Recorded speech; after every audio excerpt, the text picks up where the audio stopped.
So எல்லாருக்கும் நமஸ்காரம். இந்த வாரம் 136வது வாரம். ஸோ லாஸ்ட் வீக் நம்ம இந்த கோவில் கெஸ்த க்ஷேத்திரமில் வந்து காஞ்சி காமாட்சி அம்மன் கோவிலும் காஞ்சி வரதராஜ பெருமாள் கோவிலும் பார்த்தோம். ஸோ அது இன்னைக்கு ஃபர்ஸ்ட் ஸ்லைடாக இங்கே வந்திருக்கு. ஸோ இன்றைக்கான அஜெண்டா வந்து பார்த்தீங்கன்னா நம்ம ஆஸ் யூஷுவல் ஒரு கணேச மந்திரத்தோடு ஆரம்பித்து அப்புறம் வாரம் ஒரு குறளில் 6வது குறள் ஃப்ரம் ஒழுக்கமுடைமை அப்படின்ற அதிகாரத்தினுடைய 6வது குறள் பார்க்க போகிறோம். அது பார்த்துட்டு இன்னைக்கு ஒரு கெஸ்த க்ஷேத்திரம் அது வரப்போகுது. அப்புறம் சுப்பிரமணிய புஜங்கத்துலேருந்து ஒரு 2-3 ஸ்லோகங்கள் ஆஸ் யூஷுவல். அது கம்ப்ளீட் பண்ணும்போது முருகன் ஆந்தமோடு கம்ப்ளீட் பண்ண போகிறோம். இதுதான் இன்றைக்கான agenda. So we'll start with Vinayagar வந்தனம். விநாயகோ விக்னராஜ துவைமாதுர கணாதிபாக விநாயகோ சொல்லுங்க. விநாயகோ விக்னராஜ தைமாத்திர கணநாதிபா கணாதிபாக அப்யேகதந்த ஹேரம்ப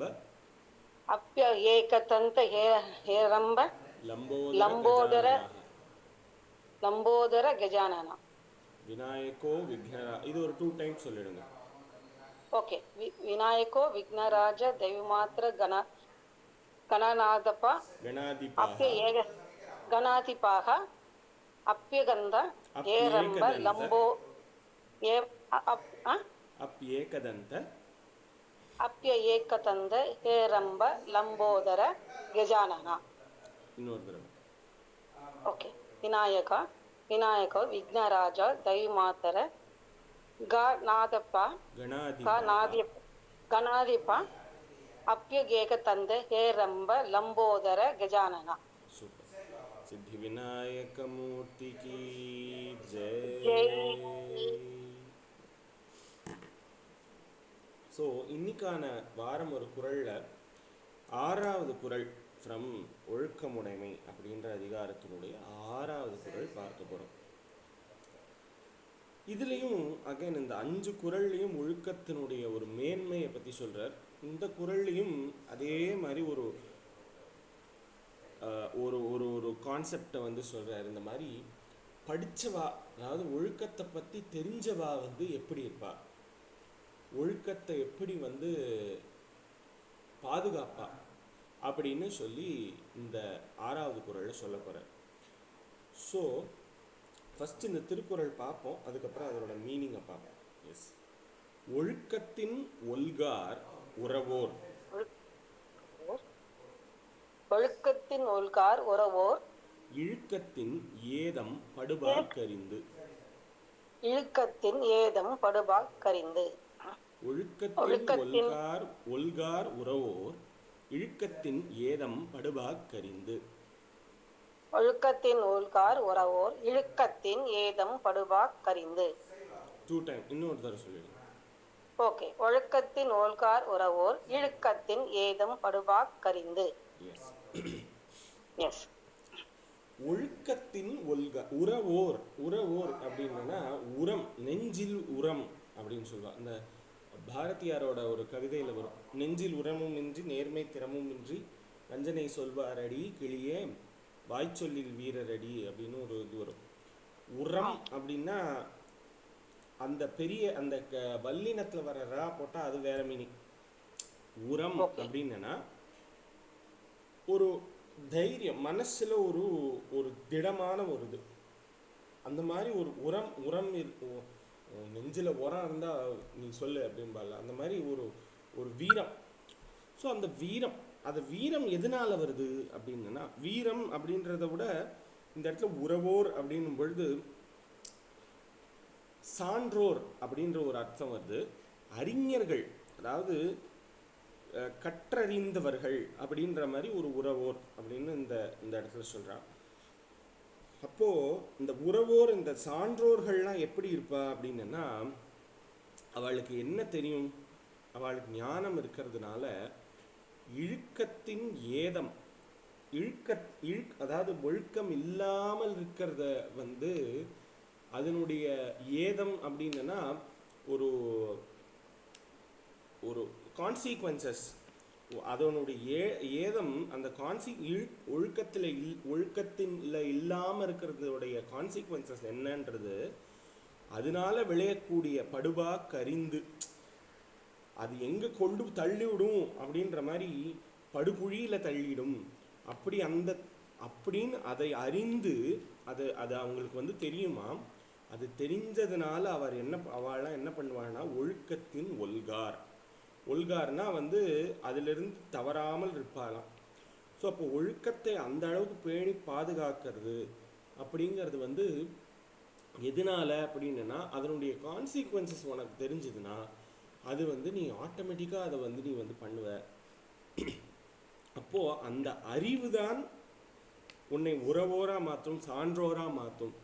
அப்போது ஒரு ஒழுக்கத்தை பின்பற்றினா அந்த ஒழுக்கம் உன்னை வந்து நீ துவண்டு போன காலத்துலேயும் உனக்கு துன்பம் வர காலத்துலேயும் அது உனக்கு வந்து ஒரு ஒரு ஒரு பெரிய ஒரு தூணாக வந்து நிற்கும், உறுதுணையாக இருக்கும் அப்படின்னு சொல்கிறார். அப்போது இழுக்கத்தினுடைய ஒரு துன்பம், அவன் எந்த அளவுக்கு துன்பப்படுவான் அப்படிங்கிறதை அதை தெரிஞ்சு உறவோர்கள், அதாவது சான்றோர்கள் ஆர் அறிஞர்கள், தெரிஞ்சவங்கள் ஒழுக்கத்தின் ஒல்கார். ஸோ அப்போ ஒழுக்கத்திலிருந்து அவர்கள் ஒருபோதும் அவர்கள் வந்து தவற மாட்டார்கள் அப்படின்னு சொல்லி சொல்கிறார். அதுப்போ ஒழுக்கத்தினுடைய ஒரு முக்கியத்துவம் இந்த இடத்துல நம்மளுக்கு தெரியாது. ஸோ எல்லா குறள்லையும் வந்து ஒழுக்கம் எதுக்காக, ஒழுக்கத்தை ஏன் அப்படி பாதுகாக்கணும் அப்படின்னு சொல்லி ஒவ்வொரு குறள்லையும் அழகழகாக எக்ஸ்பிளைன் பண்ணிட்டு வர. ஸோ இந்த குறள் இழுக்கத்தினுடைய ஒரு கான்சீக்வன்ஸ் உனக்கு வந்து தெரியும், இப்படி அது வந்து உனக்கு படுகுழியில் தள்ளிடும், அதனால ஒழுக்கத்தின் ஒல்கார், அதனால சான்றோர்கள்லாம் வந்து ஒழுக்கத்திலிருந்து தவற மாட்டார்கள் அப்படின்னு சொல்லி இந்த 6வது குறளை சொல்கிறார். ஸோ ஒழுக்கத்தின் ஒல்கார் உறவோர் இழுக்கத்தின் ஏதம் படுபா கரிந்து, இதுதான் வந்து 6வது குறள். இது இன்னொரு 2 தடவை சொல்லிடுங்க, நம்ம அடுத்த செக்மெண்ட் போகலாம். என்ன சொல்றேல? ஆமாம் மாமி. ஒழுக்கத்தின் ஒல்கார் உறவோர் இழுக்கத்தின் ஏதும் படுபா கரிந்து. ஒழுக்கத்தின் ஒல்கார் உறவோர் இழுக்கத்தின் ஏதும் படுபா கரிந்து. சூப்பர். ஸோ தேங்க்யூ மாமி. இப்போ அடுத்த கெஸ் த க்ஷேத்திரமில் வந்து அடுத்தது யார் சொன்னேன்? கௌரிஜி.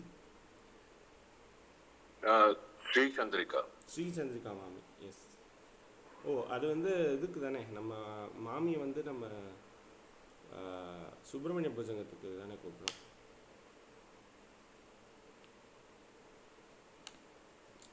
இது கெஸ் த க்ஷேத்திரம் வந்து இட்ஸ் காமன் எல்லாருக்கும். ஸ்ரீரங்கமா?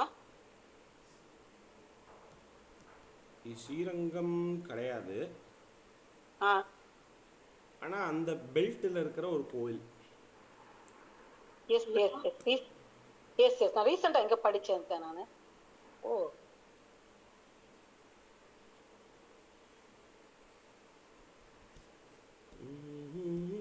ஓகே. இந்த ஃபோட்டோ வந்து எல்லாருக்கும் ஷேர் பண்ணப்படும். அப்புறம் வந்து அடுத்த வாரம் வந்து இது என்ன கோயில்ன்றது பார்ப்போம். எஸ். நாமக்கல்ல இல்லை, நாமக்கல் இல்லை, இந்த திருச்சி சைடு தான். அந்த க்ளூ ஒன்று கொடுத்துருக்கேன். சௌமியநாராயண பெருமாளா? சார், திருப்பத்தூர்ல இல்லை. ஓகே. இல்லப்பா, இது எங்கேயோ நான் ரீசெண்டா படிச்சேன், நான் பார்த்தேன். அப்படியா? ஞாபகம் வர மாட்டேங்குது. ஆமா, இப்பதான் கும்பாபிஷேகம் ஆயிருக்கு. அது ஒரு க்ளூ வேணா கொடுக்குறேன் நான்.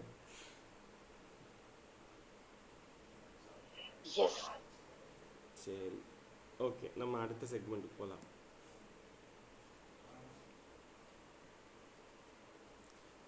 எஸ். ஸோ ஆதிசங்கரனுடைய சுப்பிரமணிய புஜங்கம். இப்போது இந்த சுப்பிரமணிய புஜங்கத்தில் ஃபஸ்ட்டு ஸ்லோகம்லேருந்து ஒரு 17-18 ஸ்லோகங்கள் வரைக்கும் நம்ம முடிச்சிட்டோம். அதில் வந்து இந்த முருகனுடைய சௌந்தரிய வர்ணனை மாதிரி இருக்குது. ஸோ அவனுடைய ஒரு அழகு எப்படி இருக்குது, அவன் எப்படி இருக்கான், அவனுடைய பாத வர்ணனை எப்படி இருக்குது, அவனுடைய தலை எப்படி இருக்குது, அவனுடைய கண்கள் எப்படி இருக்குது, அவன் மார்பு எப்படி இருக்குது, இடுப்பு எப்படி இருக்குது, எல்லாம் சொன்னார். அதுக்கப்புறம் ஒரு முக்கியமான பாயிண்ட்டுக்கு வரார். என்ன பாயிண்ட் அப்படின்னா, இந்த கடைசி காலத்தில் ஒருத்தன் வருவான், அவன் வந்து நம்ம எல்லாரையும் கூட்டின்னு போவான். அப்போ நீ என்ன பண்ணணும் முருகா? ஸோ இது வந்து ஒரு விண்ணப்பம். அது விண்ணப்பம் வைக்கிறார்.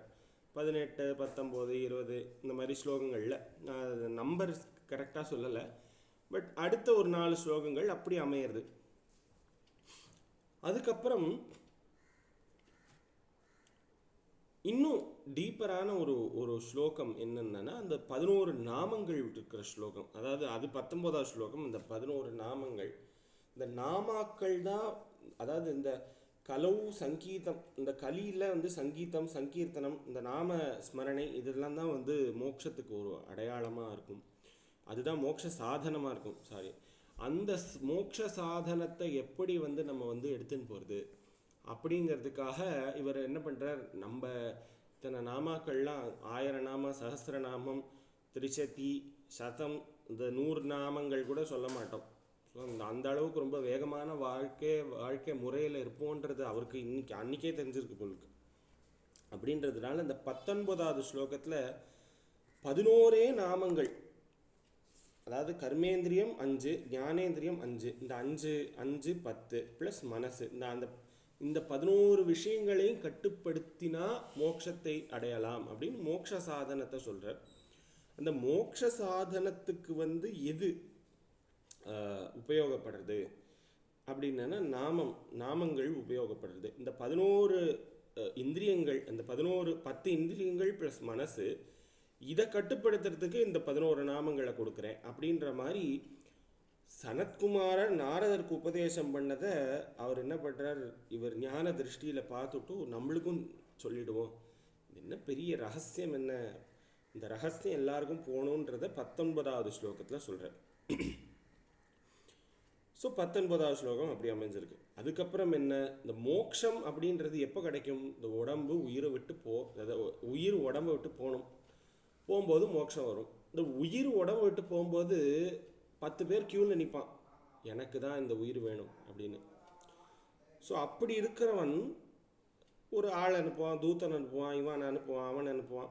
ஸோ அப்படி நீ எவனவனோ வந்து என்னை வந்து எடுத்துன்னு போகிறான், அதெல்லாம் எனக்கு வேண்டாம் முருகா, நீ தான் வந்து என் முன்னாடி நிற்கணும் அப்படின்னு சொல்லி 20, 21 ஸ்லோகங்கள், அதுக்கப்புறம் ஒரு 22வது ஸ்லோகம் வரைக்கும் அப்படி சொல்கிறார். ஸோ 22 ஸ்லோகங்கள் நம்ம கம்ப்ளீட் பண்ணோம். முருகன்கிட்ட வேண்டுகோளாக இந்த மாதிரி வைக்கிறேன். அதாவது என்ன சொல்கிறது, உனக்கு என்ன வேலை இருந்தாலும் பரவாயில்ல முருகா, நீ வந்து என்ன பண்ணணும், மம புரஹா எனக்கு முன்னாடி நீ வந்து நிற்கணும். அதாவது இந்த அப்பய தீட்சிதர் ஒரு ஸ்லோகத்தில் சொல்லுவார், இந்த துர்கா சந்திரகலா ஸ்துதியில், மாதா மம புரஸ்தாத், மம மாதா மம புரஸ்தாத் அப்படிம்பார். இப்போது என் அம்மா என் முன்னாடி நிற்கணும் அப்படின்னு அவர் வந்து சொல்லுவார்.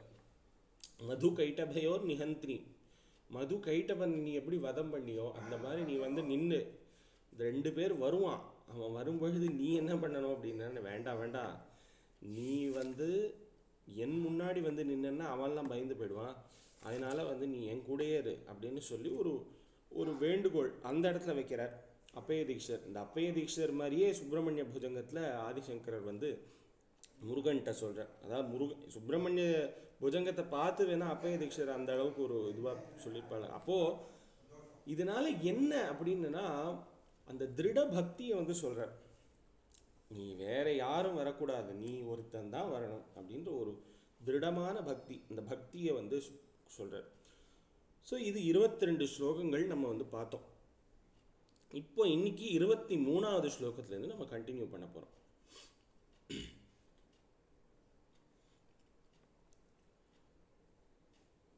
எஸ். ஸோ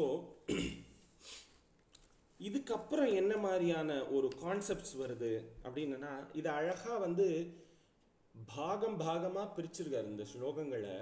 ஃபஸ்ட்டு வந்து முருகனுடைய ரூபவர்ணனை, அதுக்கப்புறம் வந்து நாமங்கள், இந்த நாமங்களுடைய மகிமை, மோட்சத்துக்கான சாதனம், அது ஒரு 2-3 ஸ்லோகங்கள். அதுக்கப்புறம் வந்து இந்த கால சம்ஹார மூர்த்தியாக இருக்கிறவன் சிவபெருமான். இந்த சிவனுடைய பையன் எப்படி இருப்பான், அவனும் வந்து இந்த காலனை சம்ஹாரம் பண்ணுறதுக்குன்னு அவனும் கங்கணம் கட்டின்னு இருக்கான். அப்படிப்பட்டவன் அவன் ஒரு அந்த காலனை எப்படி நம்ம வெல்றது அப்படின்றதுக்கு இவர் ஸ்லோகம் போட்டுட்டார். நீ என் முன்னாடி வந்து நில்லு, அவன்லாம் வர வேண்டாம், யாரும் வர வேண்டாம், நீ பார்த்துக்கோ என்ன. கிருத்தாந்தஸ்ய தூத்தேஷு சண்டேஷு கோபாத். அப்போ வந்து இந்த யமனுடைய தூதர்கள் வருவா, அவள்லாம் வந்தனா நம்மளுக்கு சரிப்பட்டு வராது, நீ தான் இருக்கணும் அப்படின்ற மாதிரி ஒரு இது. ஸோ அப்போது அந்த மாதிரி ஒரு 2-3 ஸ்லோகங்கள் அது முடித்த உடனே இப்போ இந்த 23வது ஸ்லோகம் 24வது ஸ்லோகம் ரெண்டும் வந்து எதை பற்றி பேசுறது அப்படின்னா நோய்களை பற்றி பேசுறது. அந்த மாதிரி நோய்களை பற்றி சொல்கிற ஒரு ஸ்லோகங்கள் வருது. நோய்கள் அப்படின்னு வரும்பொழுது 2 விதமாக பிரிக்கிறார் ஆதிசங்கர். ஒன்று வந்து ஆதி, இன்னொன்று வியாதி. ஃபஸ்ட்டு வந்து நோய் எதனால் வருது அப்படின்னா பாதி காரணம் மனசு தான் காரணம். ரொம்ப ஸ்ட்ரெஸ்ஸு அப்படின்னு இந்த ஸ்ட்ரெஸ்ஸுனால் வர நோய் அப்படி தான் இப்போ நிறைய டாக்டர்ஸ்லாம் கண்டுபிடிக்க இது ஸ்ட்ரெஸ்ஸுனால் வருது. இப்போ இந்த சுகர்ன்ற ஒரு இதுவே வந்து ஸ்ட்ரெஸ்ஸுனால் இருக்குது. எந்த மாதிரியான ஸ்ட்ரெஸ்ஸு அப்படின்னா அது வந்து அது இன்னும் சரியாக இது பண்ணலாம். ஸோ அப்படி ஒன்று மனநோய், மனசுனால் வரக்கூடிய நோய்கள், இன்னொன்று வந்து உடம்புல இருக்கிற நோய்கள். இது 2ஆக பிரிக்கிற. இதுக்கு ஒரு 2 ஸ்லோகம், அதுக்கப்புறம் அடுத்த ஸ்லோகங்கள், அதுக்கப்புறம் கடைசியில் முருகனுடைய நாமாவளிகள் எல்லாம் போட்டு நமஹா நமஹான்னு 2-3 நாமாவளிகளாக ஒரு 2 ஸ்லோகங்கள் வருது. அப்படி கம்ப்ளீட் பண்ணுறார் ஆதிசங்கர். ஸோ இப்படி தான் அழகாக நம்ம இதை ஒரு பார்ட்டாக பிரித்தோம்னா இப்படி இருக்குது, இப்படி வந்து பிளேஸ் ஆகிருக்கு ஸ்லோகங்கள் அப்படிங்கிறத ஃபஸ்ட்டு நம்ம புரிஞ்சுக்கணும். இப்போ இந்த 23வது ஸ்லோகத்துக்கு போகிறோம். ஸோ இந்த 23 அண்ட் 24வது ஸ்லோகம் மனசில் இருக்கிற கிளேஷங்கள், அதாவது அந்த மனசின் நோய்கள் அப்படின்னு சொல்லக்கூடிய காம குரோத லோப, இந்த காமம் குரோதம் லோபம், ஆசை கோபம், லோபம்னா என்ன சொல்கிறது,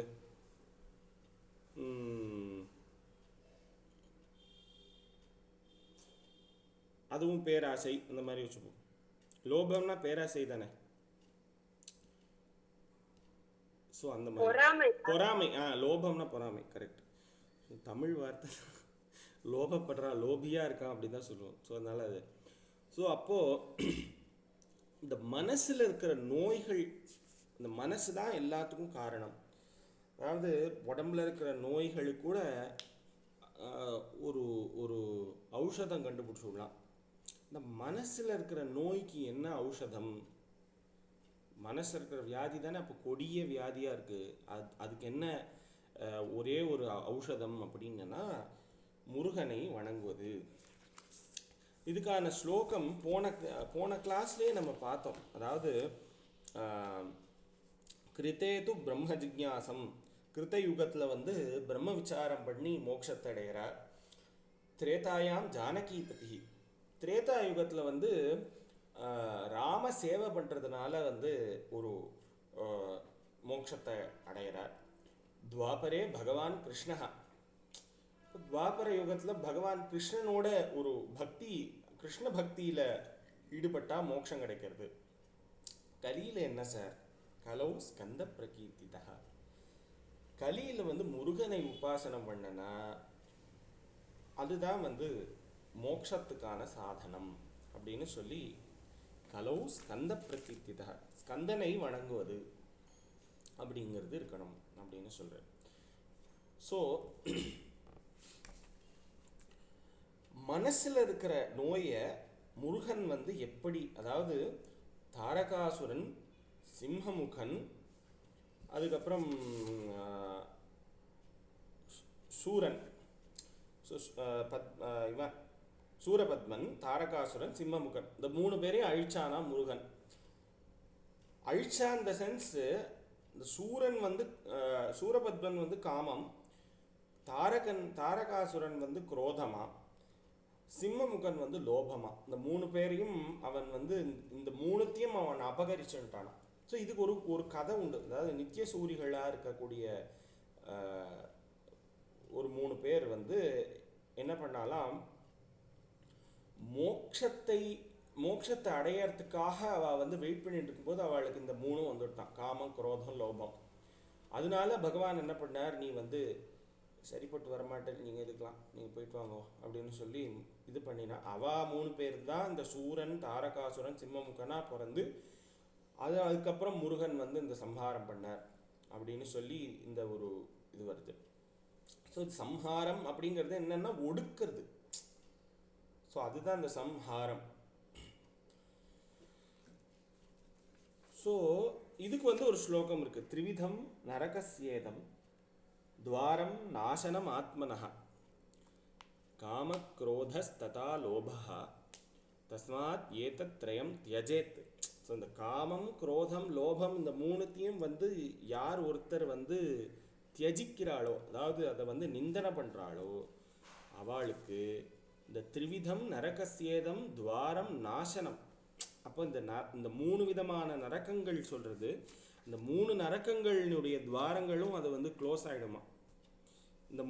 இந்த காமக்ரோத லோபத்தை வந்து யார் தியஜிக்கிறாள் இந்த சென்ஸ் நிந்தனை பண்ணுறாள் அப்படின்னு சொல்லுவாள். ஹிரண்மயீம் லக்ஷ்மியும் பஜாமி ஹீனமானவ ஆசிரியம் தியஜாமி அப்படின்னு பாடுவார் முத்துசுவாமி தீட்சிதர். அந்த மாதிரி.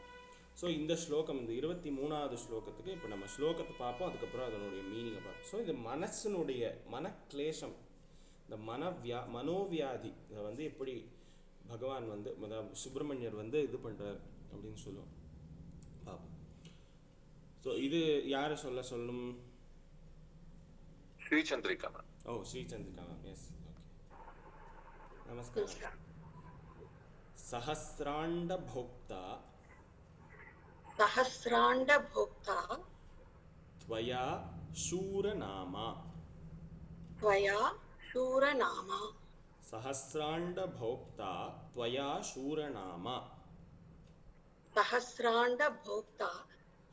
शूरनामा. இன்னொரு தடவை சொல்லு. सहस्रांड भोक्ता त्वया शूरनामा. हतस्तारकः सिंहवक्त्रश्च. हतस्तारकः सिंहवक्त्रश्च दैत्यः. हतस्तारकः सिंहवक्त्रश्च दैत्यः. हतस्तारकः सिंहवक्त्रश्च दैत्यः. हतस्तारकः सिंहवक्त्रश्च दैत्यः. हतस्तारकः सिंहवक्त्रश्च दैत्यः. सहस्रांड भोक्ता त्वया शूरनामा. सहस्रांड भोक्ता त्वया शूरनामा. हतस्तारकः सिंहवक्त्रश्च दैत्यः. हतस्तारकः सिंहवक्त्रश्च दैत्यः. ममान्तर्हृदिस्थं मनक्लेशमेकम्. ममान्तर्हृदिस्थं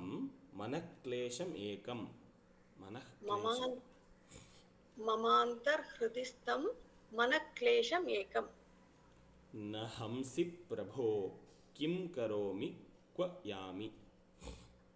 न हंसि प्रभो किं करोमि क्व यामि. ममान्तर्हृदिस्थं मनक्लेशमेकम्.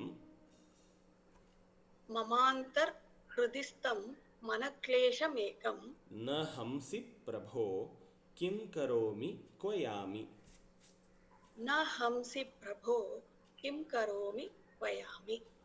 सहस्रांड भोक्ता त्वया शूरनामा. सहस्रांड भोक्ता त्वया शूरनामा. हतस्तारकः सिंहवक्त्रश्च दैत्यः. हतस्तारकः सिंहवक्त्रश्च दैत्यः. ममान्तर्हृदिस्थं मनःक्लेशमेकम्. ममान्तर्हृदिस्थं मनक्लेशमेकं न हंसि प्रभो किं करोमि क्वयामि. न हंसि प्रभो किं करोमि क्वयामि. ஒரு தடவை சேர்த்து சொல்லிடுறா. ஆ सहस्राण्डभोक्ता त्वया शूरनामा सहस्तारकसिंहवक्त्रश्च दैत्यः ममान्तर्हृदिस्थं मनक्लेशमेकं न हंसि प्रभो किं करोमि क्वयामि. இன்னொரு தடவை. सहस्राण्डभोक्ता त्वया शूरनामा हतस्तारकसिंहवक्त्रश्च दैत्यः ममान्तर्हृदिस्थं मनक्लेशमेकं न हंसि प्रभो किं करोमि क्वयामि. சூப்பர். இந்த திரிவிதம் நரகசேதம் துவாரம் நாசனம் ஆத்மனஹா அந்த ஸ்லோகம் வந்து பகவத்கீதா ஸ்லோகம். S, reference. ஸோ முருகனை வந்து சஹஸ்ராண்ட போக்தா, அவன் யாரு அப்படின்னா சஹஸ்ர அண்டங்கள், சஹஸ்ர அண்ட போக்தா. போக்தானா அது ஆள்பவன். சஹஸ்ர அண்டம், சஹஸ்ரம்னா என்ன, என்ன கவுண்ட்டு? 1000. ஆயிரம். அண்டம்னா என்ன? யூனிவர்ஸ், உலகம். உலகம். இப்போ எல்லாரும் வந்து சான்ஸ்கிரிட்டும் கத்துட்டேன். ஸோ இந்த மாதிரி நிறைய ஸ்லோகங்கள் அதோடைய மீனிங்கோட பார்த்தோம்னா நம்மளுக்கு ஓரளவுக்கு, அதாவது ரொம்பலாம் வேண்டாம், ஓரளவுக்கு நம்ம புரிஞ்சுக்கிற அளவுக்கு ஒரு ஒரு அண்டர்ஸ்டாண்டிங் வர அளவுக்கு நம்ம அந்த ஒரு லாங்குவேஜை கற்றுட்டோம்னா அது போதும். ஸோ அப்போது நம்ம வந்து ஓரளவுக்கு புரிஞ்சுக்க முடியும், ஓ இப்படி சொல்கிற போல இருக்குது அப்படின்னு. ஸோ அந்த ஒரு புரிதல் தான் நம்மளுக்கு வேணும். ஸோ அப்போ நம்மளே நம்மளை கரெக்ட் பண்ணி, ஓ இது வந்து இப்படி சொல்லக்கூடாதோ, நம்ம வந்து இப்படி மாற்றி சொல்கிறோமோ அப்படின்னு ஒரு தேடல் வந்து ஆட்டோமேட்டிக்காக அது உண்டாகும். அவ்வளோதான், வேற ஒன்றும் இல்லை. அப்படி தேடி நான் அப்படி படித்தது தான். எனக்கு இந்த சான்ஸ்கிரிட்லாம் எனக்கு கிரமமாக தெரியாது. ஸோ அப்போ சஹஸ்ர அண்ட போக்தா, 1000 உலகங்களை வந்து கட்டி ஆள்றவன். சூரநாமா, சூரன் அப்படின்னு ஒரு பேருடைய ஒரு அசுரன், அதான் சூரபத்மன். துவயா அப்படின்னா உன்னால், ஹதஹ கொல்லப்பட்டான். கொல்லப்பட்டான் இந்த சென்ஸ் அவனுடைய ஒரு மனக்லேசத்தை வந்து அவர் இது பண்ணார். அதான் சுப்பிரமணியர் ஒருத்தர் தான் அசுரனை வந்து கொல்லாமல் கையிலே பக்கத்திலே வச்சுட்டுருக்கார். அவர் அடக்கி வச்சுருக்கிற ஒரே ஒரு ஒரு சுவாமி வந்து அவர் தான். அதனால தான் அவர் பேர் சுவாமி. சுவாமிநாத அப்படின்னா சொத்தை உடையவன் சுவாமி. ஸோ அப்போது வந்து சுவாமிநாதன் அப்படின்னு அவனுக்கு நாமம். அது உடையவனையே அவன் வந்து நாதனாக வச்சுட்டு நாதனாக இருக்கான். அவனுக்கும் நாதனாக இருக்கிறதுனால அவன் பேர் சுவாமிநாதன். பாலா, சுவாமின்னு என்ன சொன்னீங்க? எனக்கு சொத்தை உடையவன் அப்படின்னு அர்த்தம். ஓகே. சுவாமினா ஒரே ஒரு சுவாமி தான் உலகத்துல, அது யாருன்னா சிவபெருமான். அந்த சிவபெருமானுக்கும் நாதனா இருக்கிறவன் முருகன் அப்படின்றதுனால அவன் பேர் சுவாமிநாதன் அப்படின்னு பேர் வந்தது அவனுக்கு. சொத்தை உடைய உலகத்தையே சொத்தா வச்சுருக்கிறவர் யாருன்னா சிவபெருமானா, அதனால அவர் பேர் சுவாமி.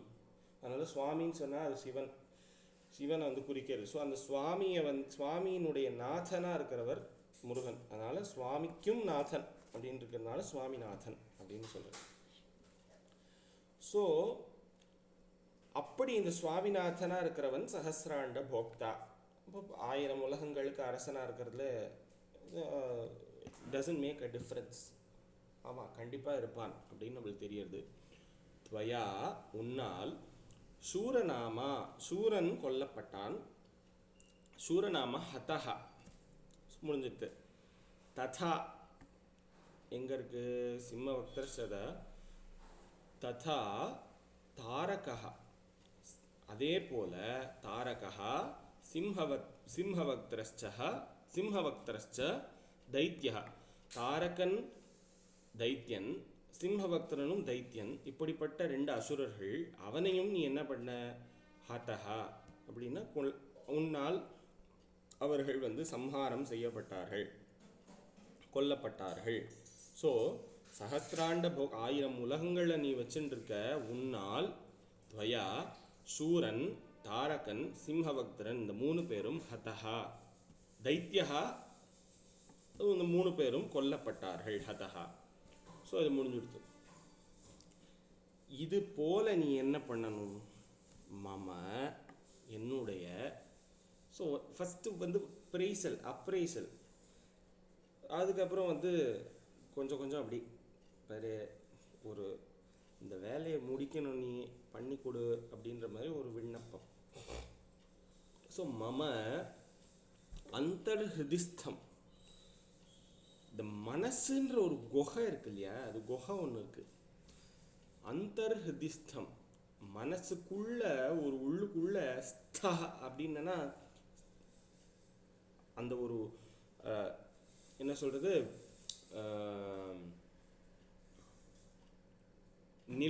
நிலை பெற்று கொண்ட அப்படின்னு சொல்லலாம். அதனால்தான் வந்து அம்பாளுக்கு வந்து இந்த 1000 நாமங்கள் இந்த சஹஸ்ரநாமத்தில் ஒரு இது வரும். அந்த நாம எனக்கு டக்குன்னு ஞாபகம் வரல. சுதா அதாவது அந்த அந்த கருணையே கடலான அந்த கடலில் வந்து நிலை பெற்றிருப்பவள்னு ஒரு நாமம் வரும். அது டக்குன்னு ஞாபகம் வர மாட்டேங்குது. இது இந்த ரெஃபரன்ஸ் இருக்குது, அது நடுவில் வரும்போது எனக்கு ஞாபகம் வரும்போது டக்குன்னு சொல்கிறேன். ஸோ அப்படி ஸ்த அப்படின்னா நிலையாக இருக்கிற, எங்கே நிலையாக இருக்க மம அந்தர்ஹிருதிஸ்தம்.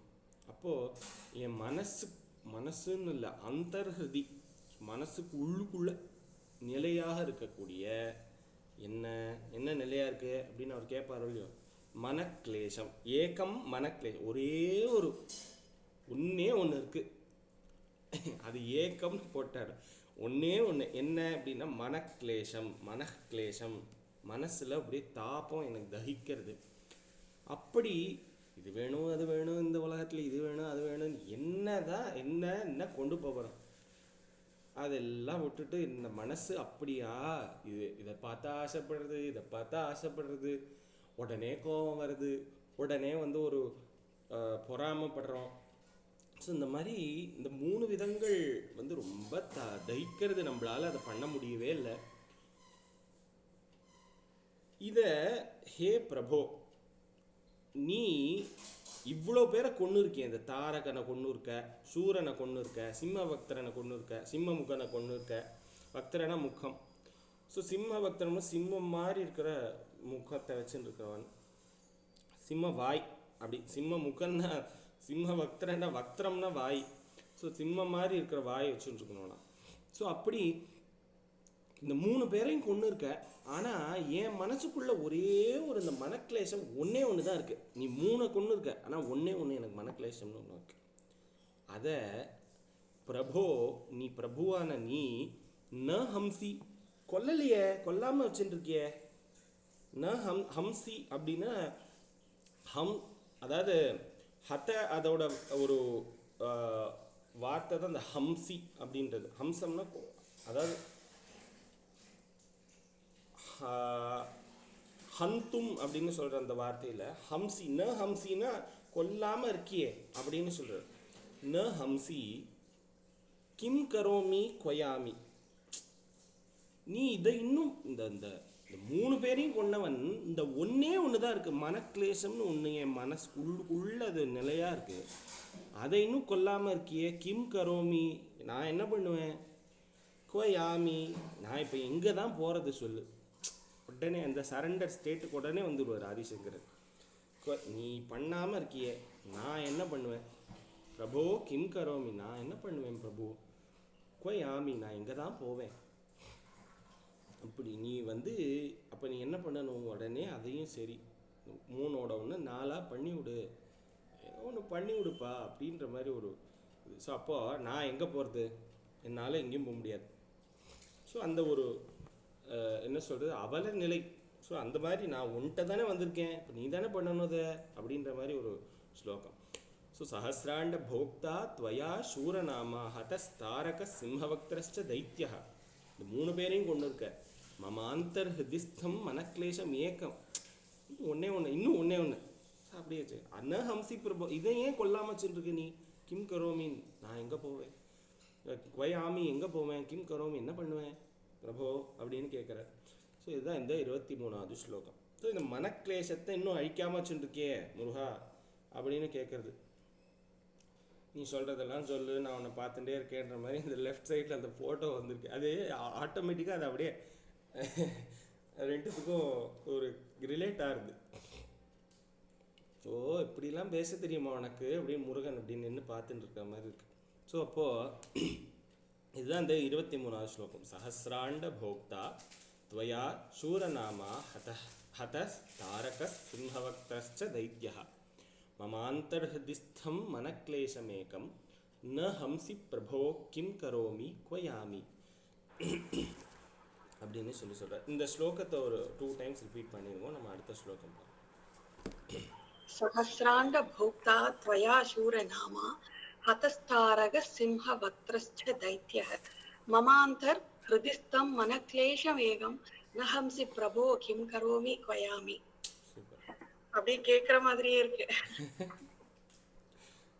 सहस्रांड भोक्ता त्वया शूरनामा सहस्तारक सिंह वक्त्रश्च दैत्यः ममांतर हृदिस्थं मनक्लेशमेगं நஹம்சி பிரபோ கிம் கரோமி குவயாமி. இந்த மனசில் இருக்கிற வியாதியை பேஸ் பண்ணி மருந்து கொடுக்கறதுக்கு ஒரு ஒரு ஃப்ளவர் ரெமெடி நான் ஒன்று படிச்சிருக்கேன் முன்னாடி. அதெல்லாம் வந்து இது பண்ணலை, அதாவது என்ன சொல்கிறது, எக்ஸ்பெரிமெண்ட் பண்ணி பார்க்கல. பட் ஆனால் வந்து பேட்ச் ஃப்ளவர் ரெமெடின்னு சொல்லி ஒரு ஒரு ஒரு இங்கிலீஷ் மெடிசன். அந்த மெடிசன் இஸ் பேஸ்ட் ஆன் மனநோய்கள். அது வந்து என்னென்னா அந்த ஃப்ளவர் கிட்டேருந்து எடுத்த ஒரு எக்ஸ்ட்ராக்டை அதை வந்து ஒரு இதில் கலந்து வச்சுருப்பா, ஒரு இதில் பாட்டில் மாதிரி குட்டி குட்டியாக. ஸோ அதை வந்து தண்ணியில் ஊற்றியோ இது பண்ணியோ அந்த மாதிரி ஃப்ளவர் ரெமிடி அப்படின்னு சொல்லி அது ஒரு ரெமிடி இருக்குது. அது நான் எப்படி படித்தேன்னா, அந்த அதாவது ஜாதகத்தில் வந்து மூன் எங்கே இருக்கோ, இந்த மூணை வந்து சந்திரமா மனசோ ஜாதகா அப்படின்னு சொல்லுவோம். ஸோ இந்த சந்திரனால் மனசு வந்து பாதிக்கப்படுறது. இந்த மனசுக்கு காரகன் வந்து சந்திரன். இந்த சந்திரன் இந்த அவளுடைய ஜாதகத்தில் எங்கே இருக்கோ அதை பேஸ் பண்ணி அவளுடைய நேச்சர் எப்படி இருக்கும், அவளுக்கு வந்து எப்படி ஒரு இப்போ என்ன ஸ்டேட்டில் அவள் இருப்பாள். ஸோ அந்த ஒரு பர்டிகுலர் ஆஸ்பெக்டில் உடம்புல இருக்கிற நோயும் மனசினால தான் வருது அப்படின்றது அந்த பேட்ச் அப்படின்றவருடைய ஒரு கன்க்ளூஷன் ஆர் அவருடைய ஃபைண்டிங். ஸோ அந்த ஃபைண்டிங்கை பேஸ் பண்ணி அவர் என்ன பண்ணார், அவர் வந்து ஒரு இடத்துல வந்து ஒரு தபஸ் பண்ணி அந்த இடத்துல அவர் ஃப்ளவர் கிட்டலாம் பேசினாராம். பேசி இந்த ஃப்ளவர்ஸ்ன்னு சொல்லி ஒரு 33 ஃப்ளவர்ஸ் இருக்குது. அந்த ஃப்ளவர்ஸ்னுடைய எக்ஸ்ட்ராக்டை வந்து எடுத்து அவர் வந்து எல்லாருக்கும் ஹீலிங் பண்ண ஆரம்பித்தார். ஸோ இந்த ஹீலிங் ப்ராசஸ் வந்து இப்படி பண்ணார். அந்த அந்த மனசில் இருக்கிற ஒரு இதை வந்து சரி பண்ணிட்டேன்னா அந்த இதை வந்து அதாவது அவளுடைய என்ன சொல்கிறது, அவளுடைய நோய்களும் நிவர்த்தி ஆகிறத அவர் பார்த்தாராம். ஸோ அந்த ஆஸ்பெக்டில் நாங்கள் ஒருத்தர் இருந்தார். அவருடைய ஆஸ்பெக்டில் நாங்கள் என்ன பண்ணி ரிசர்ச் பண்ணோன்னா, அந்த மனசுக்கு இண்டியனைஸ்டு ஸ்டைலில் வந்து எதனால அப்படின்னு நம்ம கண்டுபிடிக்கும்போது நம்ம ஜாதக ரீதியாக ஜாதகத்தில் மூன் எங்கே இருக்கோ, அதாவது சந்திரன் எங்கே இருக்கோ, சந்திரன் மனசுக்காரக்கன்றதுனால அந்த மனசை வந்து சந்திரன் எப்படி வந்து மனசை வழி நடத்துகிறான் அப்படின்றத புரிஞ்சுட்டு அது பண்ணணும் அப்படின்னு சொல்லி இன்னொருத்தருக்கு நான் வந்து சொன்னேன். அதை பேஸ் பண்ணி அவர் ரொம்ப டீட்டெயில்டாக அதை வச்சு அழகாக வந்து ஒரு இது பண்ணார். மகாலிங்கம் சார் ஏதோ சொல்ல வர. நமஸ்காரம். ரொம்ப வெரி நைஸ்லி எக்ஸ்பிளைன் இந்த டாக்டர் பாஷ் ஃப்ளவர் ரெமிடிஸ்ல இன்னைக்கு வந்து எங்க அக்கா வரல, கௌரி பிரசாத், வெங்கடேஷ பிரசாத், எங்க timber, he is the certified batch remedy expert in India. Okay. There is extensive research on that. Okay. It will be interesting. I'll get it connected with you. Oh yes, okay. Oh yes. And he also give a free consultation to a lot of people. Oh okay, okay. In this particular on the batch flower remedies, he has been doing But the other side of that, I just came to know from you. அதான் அது இந்தியனைஸ்டாக எப்படி யோசிச்சு அது பண்ணோம். So அது வந்து ஒரு பெரிய அவருக்கு நான் சொல்கிறது அவர் எடுத்தார் கிளாஸ் இன்னொருத்தர் அவர்கிட்ட சொல்லி நான் அவர் வந்து அதை கான்செப்டுவலைஸ் பண்ணி அதை வந்து இன்னும் டீப்பராக ரிசர்ச் பண்ணி வச்சுருக்கார் இன்னொருத்தர். ஸோ அந்த மாதிரி ஒரு இதை வந்து ஆஸ்ட்ராலஜி கனெக்ட் பண்ணி ஒருத்தர் வந்து பண்ணார். ஸோ அந்த மாதிரி இந்த மனசினுடைய ஒரு விஷயங்கள் அது வந்து ஒருத்தருடைய உடம்பையும் அவளுடைய மோட்சத்தையும் வந்து பாதிக்கிற அளவுக்கு அது வந்து ஒரு பெரிய ஒரு தடைன்னு சொல்ல முடியாது. பட் ஆனால் அது ஒரு தடையாக தான் இருக்குது மனக்லேசம் அப்படிங்கிறது. ஸோ அதுக்கப்புறம் நான் இன்னொன்று சொன்னேன். அவர் வந்து நீங்கள் வந்து பேட்ச் ஃப்ளவர் ரெமெடி கொடுத்தார். அவர் கொடுத்த ஃப்ளவர்ஸ் எல்லாம் இன்றைக்கி நம்ம கண்ணால் கூட பார்க்க முடியாது. இந்தியன் ஃப்ளவர்ஸ் எத்தனையோ இருக்குது. அதை பேஸ் பண்ணி ஒரு ரிசர்ச் பண்ணுங்க அப்படின்னு சொல்லியிருக்கேன் அவர்கிட்ட. அது பண்ணிட்டுருக்கார். அது பண்ணிடுவோம் அப்படின்னு சொன்னார். ஏன்னா இன்றைக்கும் இந்த தாமரையினுடைய ஒரு வாசனை, அந்த தாமரைக்கிட்டேந்து இருக்கிற ஒரு ஒரு என்ன சொல்கிறது ஒரு ஆகர்ஷணம் வந்து அது சொல்ல முடியாத ஒரு விஷயம். ஸோ அந்த மாதிரி நிறைய பூக்கள் இங்கே இருக்குது. ஸோ இந்த இந்தியன் ஃப்ளவர்ஸை பேஸ் பண்ணி ஒரு இந்தியன் ஃப்ளவர் ரெமெடி ஒன்று போடுங்க அப்படின்னு சொல்லியிருக்கேன். ஸோ இதெல்லாம் வந்து ஜஸ்ட்டு சும்மா சொல்லுங்க. ஆக்சுவலி ஆரோவில் போனா ஆரோவில் மதர் வந்து ஃப்ளவர்ஸ்ல நிறைய இது பண்ணிருக்கா. ஆரோவில் உள்ள அந்த மதரோட அந்த இதுக்கு போறதையே மந்திர் போற வழியில நீங்க நிறைய ஸ்லாப்ஸ் பார்க்கலாம். வெறும் ஃபார் ஈச் ஃப்ளவர், அதாவது இந்தியன் ஃப்ளவர்ஸ்க்கு. I don't know whether it is relevant here, but then அதுல நிறைய போட்டிருக்கா. அண்ட் கம்பல்சரி ஆமாம். ஏன்னா அந்த ஃப்ளவர்ஸ் வந்து இப்போ ஒரு ஃப்ரேக்ரன்ஸ் ஜென்ரலாக ஒரு ஃப்ரேக்ரன்ஸ் வந்து ஒருத்தருடைய மூடை வந்து மாற்றக்கூடிய ஒரு விஷயமா இருக்குது இல்லையா? நம்ம ஜென்ரலாக பார்க்குறோம். ஏதோ ஒரு துர்நாற்றம் இருந்ததுன்னா உடனே வந்து அது நம்ம வந்து அதுக்கு ஒரு ரியாக்ஷன் கொடுக்குறோம்.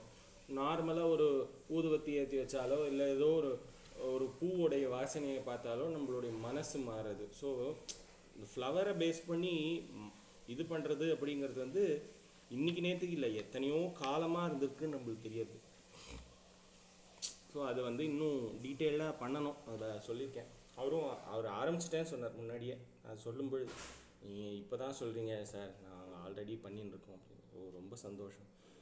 அதுதான். ஸோ அந்த மாதிரி இந்த மனக்லேசம், இந்த மனசுக்கு ஒரு நோய், அந்த மனக்லேசமே ஒரு நோய் தான். அந்த நோயை வந்து நீ எப்போ முருகா தீர்த்து வைக்க போகிற அப்படின்னு இந்த 23வது ஸ்லோகம். 24வது ஸ்லோகமும் அதே மாதிரி தான். மனக்லேசம், இந்த மனசனுடைய இது. ஸோ இந்த இடத்துல இவர் சொல்கிறார் 23வது ஸ்லோகத்தில் கிம் கரோமி குவயாமி, நான் எங்கே போவேன் என்ன பண்ணுவேன்னு சொல்லிட்டார். இந்த 24வது ஸ்லோகத்தில் இன்னும் திருடமாக சொல்ல போகிறார். நான் எங்கே இப்போ என்ன சொல்கிறேன்னா, இந்த டாக்டர்கிட்ட போய் சரியில்லைன்னா டாக்டரை மாற்று அப்படின்பால, அந்த மாதிரி டாக்டரை மாற்ற மாட்டேன். நான் உன்னை தவிர நான் வேறு எந்த இடத்துக்கும் போக மாட்டேன் அப்படின்னு துவதன்யம் ந யாச்சே, வேறு யாரையும் நான் வந்து யாசிக்க மாட்டேன் அப்படின்னு சொல்லி இந்த 24வது ஸ்லோகத்தில் இன்னும் பாரு, அப்போது உனக்கு ரெஸ்பான்சிபிலிட்டியை நான் இன்னும் கூட்டி வைக்கிறேன் அப்படின்னு சொல்லி இந்த 24வது ஸ்லோகம் முருகனுக்கும் ஒரு ரெஸ்பான்சிபிலிட்டி ஜாஸ்தி பண்ணக்கூடிய ஒரு ஸ்லோகமாக எனக்கு தெரியுது. ஸோ இந்த 24வது ஸ்லோகம் யார் படிக்கணும், யாரை கூப்பிடணும்? சசிகலா மேம். ஓகே. அப்புறம் இன்னொன்னு யாரோ எஸ்ன்னு ஒன்னு இருக்கு, யாரும் தெரியல. மகாலிங்கம் சார். ஓ ஓகே. எஸ். சரி ஓகே. அகம் சர்வதா. முதல்ல ஸ்லோகம் பார்ப்போம், அதுக்கப்புறம் அதனுடைய மீனிங்கை பார்ப்போம். அகம் சர்வதா துக்கபார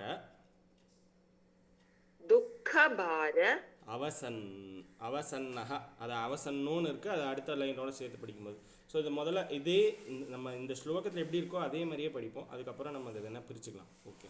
அகம் சர்வதா. சொல்லுங்க மேம்.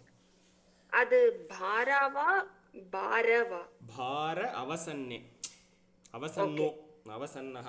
Okay okay. அகம் சர்வதா அகம் சர்வதா துக்கபாராவசன்னோ. துக்கபாராவசன்னோ. அகம் சர்வதா துக்கபாராவசன்னோ. அகம் சர்வதா துக்கபாராவசன்னோ. பவான் தீனபந்து பவான் தீனபந்து த்வதன்யம் ந யாச்சே. த்வதன்யம் ந யாச்சே. த்வத் அன்யம், அதாவது த்வதன்யம் ஆயிட்டு. பவான் தீனபந்துஸ்த்வதன்யம் ந யாச்சே. பவான் தீனபந்துஸ்த்வதன்யம் ந யாச்சே. அகம் சர்வதா துக்கபாராவசன்னோ. அகம் சர்வதா துக்கபாராவசன்னோ. பவான் தீனபந்துஸ்த்வதன்யம் ந யாச்சே. பவான் தீனபந்துஸ்த்வதன்யம் ந யாச்சே. இப்போ இந்த 2 லைனையும் சேர்த்து சொல்லுங்க. அகம் சர்வதா துக்கபாராவசன்னோ. பவான் தீனபந்துஸ்த்வதன்யம் ந யாச்சே. பவத் பக்திரோதம் பவத் பக்திரோதம் ரோகம் ரோதம் ரோதம் சாரி Yes, ரோதம். பவத் பக்திரோதம் பவத் பக்திரோதம் சதா கிளிப்தபாதம் கிளிப்தபாதம் சாரி சதா கிளிப்தபாதம். பவத் பக்திரோதம் சதா கிளிப்தபாதம். அது பாதம்னு சொல்லிடக்கூடாது. ஓகே. ஆமா. பவத் பக்திரோதம் சதா கிளிப்தபாதம். எஸ். மமாதிம் திருத்தம் மமாதிம் திருத்தம் மமாதிம் திருதம் நாசயோமாசு தத்வம். நாசயோ மாசு தத்வம்.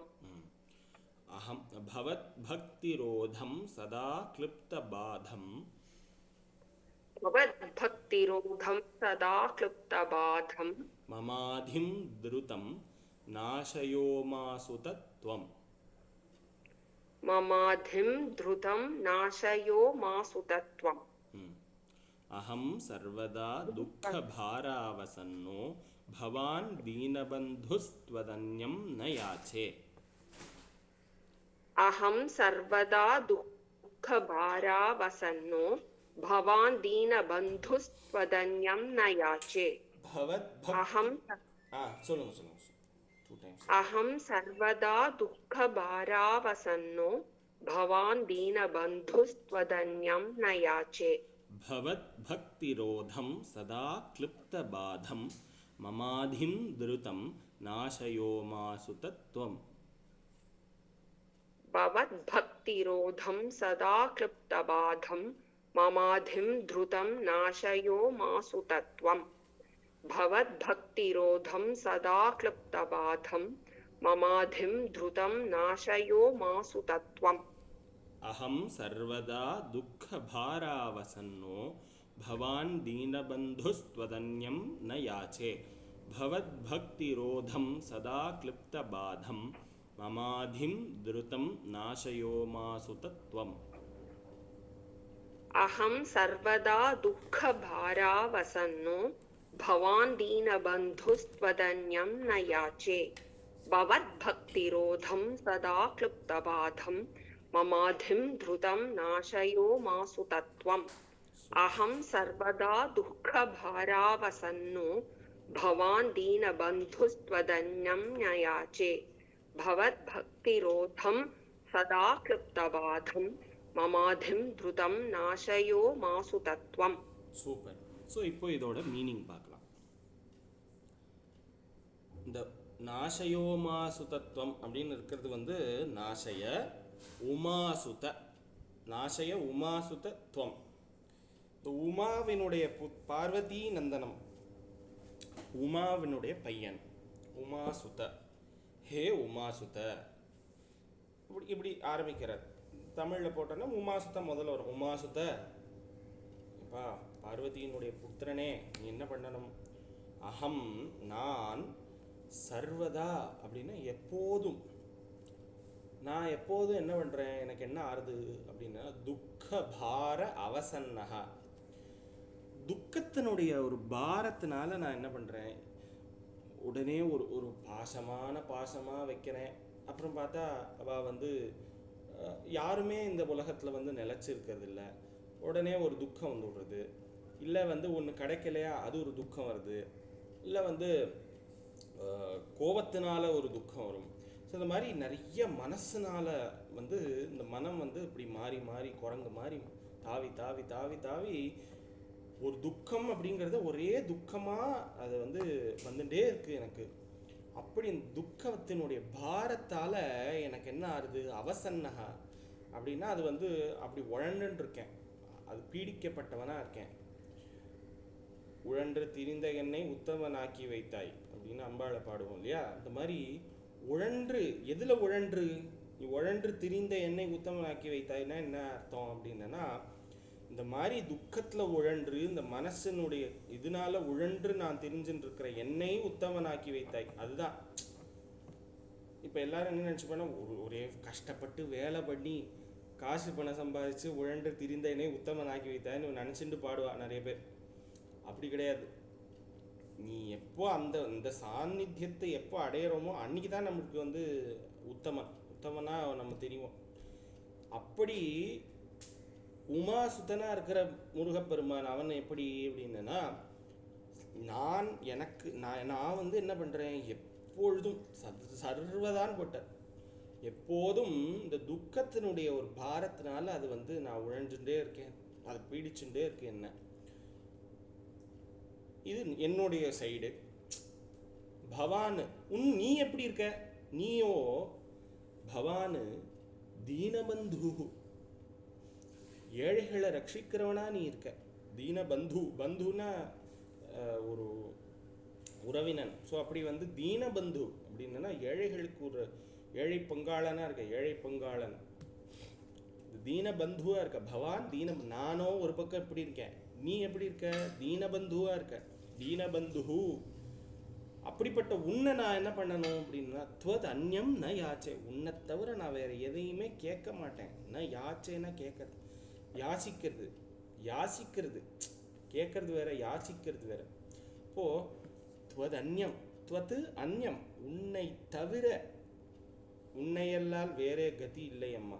இன்னைக்கு ஒரே அம்பாளை பற்றி நினச்சிட்டே வருது. ஸோ அப்படி உன்னையன்றி உன்னையன்றி வேறொரு தெய்வம் வந்திப்பதேன்னு ஒரு இது வரும். அதுவும் வந்து அம்பாளினுடைய ஸ்லோகம் தானே, மற்றொரு தெய்வம் அன்றி வந்திப்பதே, அபிராமி எந்தாதின்னு நினைக்கிறேன். ஸோ அப்படி அதனால தான் உமாசுத்தன் போட்டார் போல் இருக்கீங்க. அதனால் துவதன்யம் ந யாச்சே, உன்னை தவிர நான் வேற எதையும் யாசிக்க மாட்டேன். ந யாச்சே, யாசிக்க மாட்டேன். யாச்சே ந. அப்படி துவம் நீ என்ன பண்ணணும், அந்த கடைசி வார்த்தை துவம் இருக்கு, அந்த துவம் அது முதல்ல போட்டுக்கணும். மம சதா, என்னுடைய எப்போதும், மம என்னுடைய, பவத் அதாவது சதா கிளிப்தபாதம் பக்திரோதம். கிளிப்தபாதம்னா வந்து ஹிம்சை பண்ணுறது, பக்திரோதம்னா பக்தியை தடுக்கிற மாதிரி இருக்கிற ஒரு விஷயம். மம சதா கிளிப்தபாதம், என்னுடைய எப்போதும் ஹிம்சை பண்ணுற, கமா பவத் உன்னுடைய பக்திரோதம், அதாவது உன் பேரில் இருக்கிற பக்தியை வந்து தடுக்கிற மாதிரி இருக்கிற, கமா ஆதிம், இப்படிப்பட்ட ஆதிம். ஆதிம்னா மனோவியாதி. அந்த வியாதியை திருத்தம் நாசய. திருத்தம்னா சீக்கிரமா இருக்குன்னு தெரிஞ்சு விட்டு, நீ எதுக்கு தான் வெயிட் பண்ணுற முருகா, என்னத்துக்கு வெயிட் பண்ணுற நீ சொல்லு, உடனே சீக்கிரம் உடனே பண்ணு அப்படின்ற மாதிரி திருத்தம் நாசய, உடனே நாசனம் பண்ணு. எதுக்கு, ஒய் ஆர் யூ திங்கிங், நீ யோசிக்கிறதுக்கு ஒன்றுமே இல்லையே, என்ன உன்னை இன்னும் கொஞ்ச நாள் பார்ப்போம் அப்படின்னு நினைக்கிறியா? அப்படிலாம் நினைக்காத. துவதன்யம் நயாச்சு, உன்னை தவிர நான் வேற எங்கேயும் போக மாட்டேன், நீ கவலைப்படாத. ஐயோ திடீர்னு ஒரு வேற யாராவது இருந்துவிட்டா அவன்கிட்ட போயிடுவானு நினச்சிட்டுருவியா நீ? அப்படிலாம் நினச்சிக்காத. துவதன்யம் நயாச்சு, இந்த இடத்துல கான்ஃபிடென்ஸ் கொடுத்துட்டார் முருகனுக்கு. அப்போ நீ என்ன பண்ணணும் அப்படின்னா, மம ஆதிம் என் மனோவியாதி எப்படிப்பட்டது அப்படின்னா, சதா என்னை எப்போ பாரு இம்சை பண்ணுறது. பவத்து பக்தி ரோதம், இம்சை பண்ணுறது பரவாயில்ல, இம்சையை பொறுத்துண்டு கூட நான் இருப்பேன். ஆனால் எப்போ உன்னுடைய பக்தி, உன் பேரில் இருக்கிற பக்தியை அது டிஸ்டர்ப் பண்ணுறதோ, அது எனக்கு சரிப்பட்டு வராது. உடனே திருத்தம் நாசைய, உடனே அதை கிளியர் பண்ணு. எதுக்கு அதை இன்னும் க்யூவில் வச்சுட்டே இருக்க? உடனே கிளியர் பண்ணு. மம ஆதிம் திருத்தம் நாசைய உமாசுத க்ஷிப்ர பிரசாதினின்னு அம்பாளுக்கு ஒரு பேர் இருக்குது. ஸோ அப்படி நீயும் அப்படி இருக்க வேண்டாமோ? உமாவினுடைய சுத்தனாக இருக்கிற நீ அப்படி இருக்க வேண்டாமா? அப்படி நீ நீயும் அப்படிதான் இருக்கணும். அதனால் திருத்தம் நாசைய, உடனே சீக்கிரம் உடனே அதை கிளியர் பண்ணு முருகா அப்படின்னு சொல்கிற ஒரு 24வது ஸ்லோகம். இந்த 24வது ஸ்லோகம் மனசு வியாதியை நிவர்த்தி பண்ணுறதுக்காக முருகன்கிட்ட பிரார்த்தனை பண்ணுற இந்த ஸ்லோகம். அகம் சர்வதா துக்க பாராவசன்னோ பவான் தீனபந்துஸ்த்வதன்யம் நயாச்சே பவத் பக்திரோதம் சதா கிளிப்தபாதம் மமாதிம் திருத்தம் நாசய உமாசு தத்துவம். ஸோ இது 24வது ஸ்லோகம். ஸோ இது வரைக்கும் மனோவியாதியை பற்றி சொல்கிறார். 25வது ஸ்லோகத்தை தான் இந்த பத்திரபூதியினுடைய மகிமை வரப்போகிறது, அதை நம்ம பார்க்க போகிறோம். அந்த பவத் பத்திரபூதிம் அப்படின்னு சொல்லி இந்த அதாவது பன்னீர் இலையில் கொடுக்குற விபூதிக்கு என்ன மகத்துவம், அது என்னென்னலாம் பண்ண போகிறது அப்படிங்கிறது 25வது ஸ்லோகம். ஸோ அது உடம்புல இருக்க வியாதியை நிவர்த்தி பண்ணுற ஒரு ஸ்லோகமாக அது தெரியாது. ஸோ அதுக்கப்புறம் 27, 28 இன்னும் கொஞ்சம் ஸ்லோகங்கள் தான் இருக்குது அது முடிக்கிறதுக்கு. இன்னும் ஒரு 2 வாரத்தில் கம்ப்ளீட் ஆகிடும் நினைக்கிறேன், கார்த்திகை மாதத்துக்குள்ள. ஸோ இது இந்த 24வது ஸ்லோகம் வரைக்கும் நம்ம கம்ப்ளீட் பண்ணியிருக்கோம். இதை எல்லாரும் ஒரு தடவை ரிவைஸ் பண்ணிட்டு வந்துருக்கோம். அடுத்த கிளாஸில் 24 ஸ்லோகங்களில் ரிவைஸ் பண்ணுவோம் ஃபஸ்ட்டு, அதுக்கப்புறம் 25வது ஸ்லோகத்துக்கு போவோம். எஸ். ஸோ இந்த 24வது ஸ்லோகத்தை ஒரு 2 டைம் சொல்லிவிடுங்க. நம்ம அடுத்த முருகனாந்தம் பாடி க்ளோஸ் பண்ணிடலாம். அஹம் சர்வதா துக்க பாராவசன்னோ பவான் தீனபந்துஸ்த்வதன்யம் நயாச்சே பவத் பக்திரோதம் சதா க்ளிப்தபாதம் மமாதிம் த்ருதம் நாசயோ மாசு தத்வம். அஹம் சர்வதா துக்க பாராவசன்னோ பவான் தீனபந்துஸ்த்வதன்யம் நயாச்சே பவத் பக்திரோதம் சதா க்ளிப்தபாதம் பாதம் மமாதிம் த்ருதம் நாசயோ மாசு தத்வம். பலே. ஸோ இது முருகா நீ இதெல்லாம் பார்த்துக்கோ. அதாவது இப்படிலாம் நினச்சிடாத, நான் எப்போதும் உன் பேரில் தான் நான் இருக்க போகிறேன், அதனால் நீ இதையும் சரி பண்ணிடு அப்படின்னு சொல்லி இருக்கிற ஸ்லோகம். ஸோ இன்னைக்கான செஷன் முருகனாந்தத்தோடு நம்ம கம்ப்ளீட் பண்ணுவோம். யார்? மகாலிங்கம் சாரா? லக்ஷ்மி மகேஷ். லக்ஷ்மி மகேஷ் மாமி.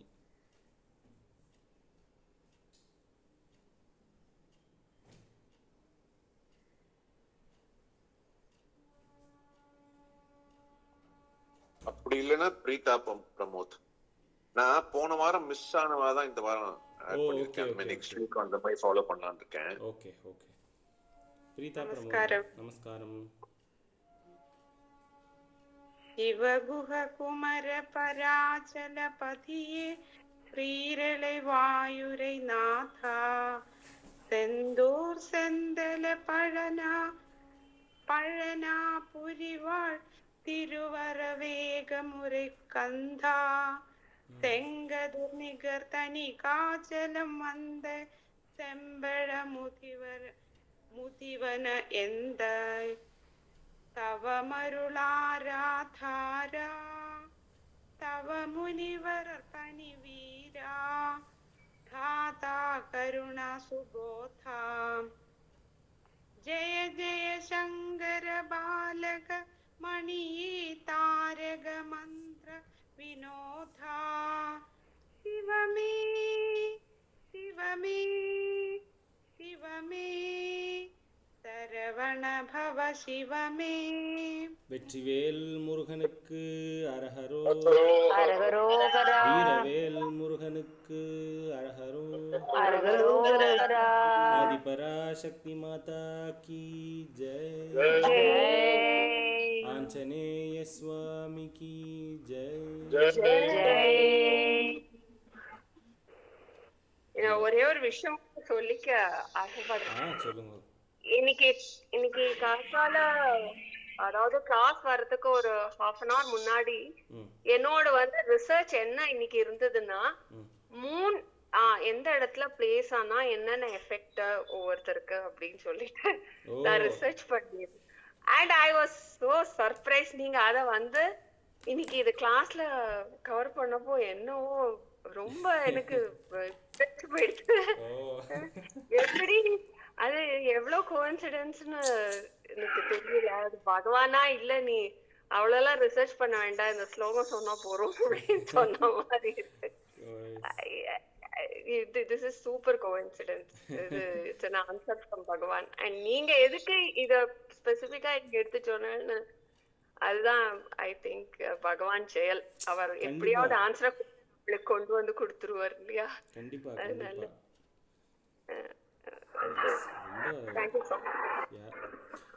அதுதான் அத வர்ணிக்கவே முடியல பாருங்க. இந்த மாதிரி ஒரு ஆமா எனக்கு அப்படியே புல்லரிச்சு போச்சு நீங்க அத பத்தி பேசுறது. பகவான் இது என்னதுன்னா ஒரு இப்போ டைம் அப்புறம் டாக வாக் பண்ணிட்டு நான் அப்படியே கிளாஸுக்கு வந்ததுதான். சோ எனக்கு அத ஸ்பின் பண்ணிட்டு தான் இருந்து கிளாஸுக்கு வந்திருக்கேன். சொன்னப்போ எனக்கு ரொம்ப இதுவாயிடுது. அப்ப நம்ம சத் சங்கத்துல இருக்கோம். கண்டிப்பா அது சத் சங்கம் தான். அப்ப அது எல்லாரோட தாட்ஸும் கனெக்ட் ஆகுது பாருங்க. அதுதான் அந்த சத் 100% அதுக்கு மேல என்ன சொல்றதுனே தெரியல. அவ்வளோ இதுவா இருக்கு. Thank you so much. ஏன்னா ஆட்ல எத்தனையோ நம்மளுக்குலாம் பெரிய ஃபேமிலி, ஆட்ல எத்தனையோ பெரிய ஹெல்ப் பண்ணறதுக்கு நம்ம எல்லாமோ யுக்தி. ஆனா பகவான் தான் அல்டிமேட். இந்த ஸ்லோகம் போறோம் அப்படின்னு சொன்ன மாதிரி இருந்தது. நல்லா கேட்கறதுக்கு ரொம்ப நல்லா இருக்கு. கேட்டுட்டே இருக்கலாம்னு இருக்கேன். அர்த்தம் புரிஞ்ச உடனே நம்மளுக்கே சொல்லணும்ன்ற ஒரு ஆசை வந்துடுறது. வேர்டிங்ஸ் எல்லாம் கஷ்டமா இருக்கேன்னு நினைச்சுக்கோ, அர்த்தத்தை புரிஞ்சது உடனே கட்டாயமா நம்ம சொல்லணும்ன்ற ஒரு எண்ணம் வந்துடுறது. நீங்க சொன்ன மாதிரி சமஸ்கிருதம் படிக்கிறது ரொம்ப, அதாவது இதுதான் மோட்டிவேட் ஆச்சு. ஸ்லோகம் நம்ம பக்தி சங்கல்பா தான் எங்களை படிக்க மோட்டிவேட் பண்றது. பட் அது ரொம்ப யூஸ்ஃபுல்லா இருக்கு. புரிதலுக்கும் யூஸ்ஃபுல்லா இருக்கு, ஸ்ப்ளிட் பண்ணி படிக்க யூஸ்ஃபுல்லா இருக்கு. Even I myself find lot of things. pronunciation நல்லா வரும், வேற ஒண்ணும் இல்ல. Thank you so much. Thank you so much. Thank you. धन्यवाद. நமஸ்காரம். பதவி பாகம்லாம் இருக்கு டெஸ்ட்ல. அது நீங்க சொல்லி கொடுக்கறது நல்லா புரியுது. So that அது ஹெல்ப்ஃபுல்லா இருக்கு எங்களுக்கு எக்ஸாம்க்கும். So two way. ரெண்டு விதத்துல. Okay, thank you. Okay,